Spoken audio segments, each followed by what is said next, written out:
السلام علیکم ورحمۃ اللہ وبرکاتہ حامد و مسلین اما بعد اعوذ باللہ من الشیطان الرجیم بسم اللہ الرحمن الرحیم۔ ناظرین، جیسا کہ کل میں اشارہ کیا تھا کہ ہر دن روزے کے 150 مسائل کتاب کے تحت ایک ویڈیو آتی رہے گی، تو اب آپ سوچ رہے ہوں گے کہ ہزاروں کتاب موجود ہونے کے باوجود اس کتاب کا انتخاب میں نے کیوں کیا؟ تو اس کتاب کو انتخاب کرنے کی ایک دو وجہ یہ ہے کہ پہلی چیز کہ مصنف خود اس کتاب میں سوال پیدا کرتے ہیں اور خود جواب دیتے ہیں، اور وہ بھی صحیح حدیث کی روشنی میں۔ ناظرین، چلیے اب آگے بڑھتے ہیں پہلے سوال کی طرف۔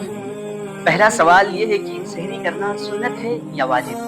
مصنف حفظ اللہ جواب دیتے ہیں کہ سحری کرنا مستحب ہے، کیونکہ اللہ کے نبی جناب محمد رسول اللہ صلی اللہ علیہ وسلم نے ارشاد فرمایا تسحروا فإن السحور برکہ، کہ اے لوگو تم لوگ سحری کرو کیونکہ اس میں برکت ہے۔ اس سے یہ پتا چلا کہ سحری کرنا یہ واجب نہیں، یہ مستحب ہے۔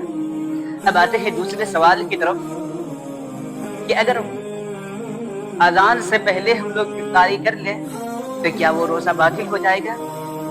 تو اس کا جواب یہ ہے کہ اگر آپ کو یقینی علم ہو جائے کہ سورج غروب ہو چکا ہے تو اس وقت آپ افطاری کر سکتے ہیں، چاہے مؤذن اذان دے یا نہ دے۔ اس کے تعلق سے اللہ تبارک و تعالیٰ نے قرآن مقدس کے ارشاد فرمایا ثم اتموا الصیام الی اللیل، کہ تم لوگ روزہ رکھو رات تک۔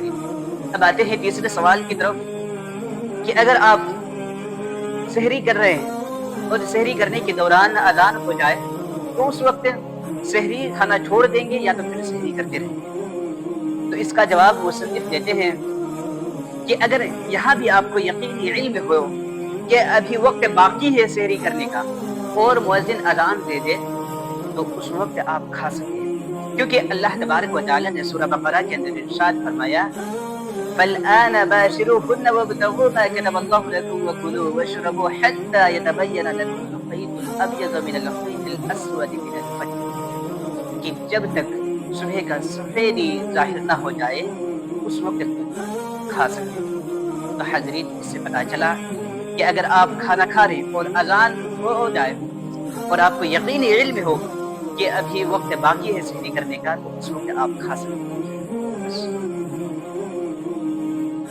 اب آتے ہیں دوسرے سوال کی طرف۔ دوسرا سوال یہ ہے کہ اگر